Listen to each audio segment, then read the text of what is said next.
Quite often, people have talked of reparations from the West that should be made to African Americans for having been taken into slavery and for centuries of bondage. A similar argument has also been made for reparations to Africa for the depletion of the population and vitality of Africa as a result also of centuries of slave trade. Some people had even said that Africa's debt to the West should be forgiven as a way of making reparations for the destructive effects of the era of depletion and plunder. I'm not sure that anyone should waste time entertaining such fantasies. I believe we have in the palms of our hands the ability to repair Africa of the damage and tragedy of the slave trade. As I will say it now, and very boldly, Africa may never achieve its full potential in development until there is a solid engagement of its lost population. I believe that just as American Jews are resolute and fully primed in their commitment to the development of Israel, African Americans will also be critical in the final big push that will transform Africa and bring it to parity with the industrialized world. However, this is not going to happen unless and until Africa begins to actively and constructively engage its people in America. I applaud the great work that literally every African government is doing in this regard, where in many cases they have set up diaspora offices and organizations.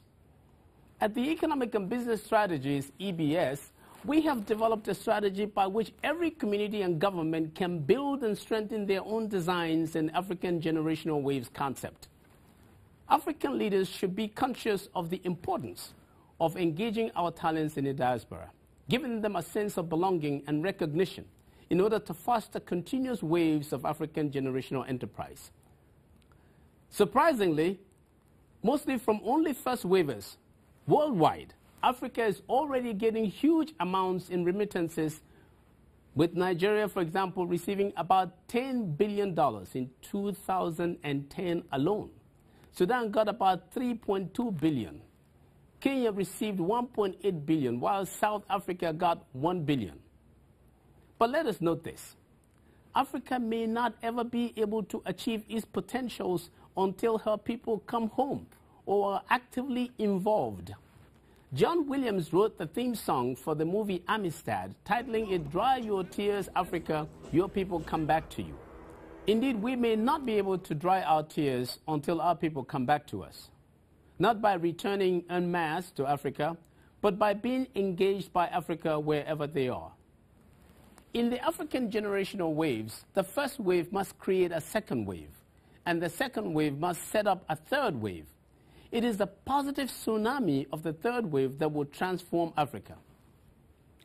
Already from the first wave, there are scientists, successful business people, and leaders that are making or can make a great positive impact with Africa.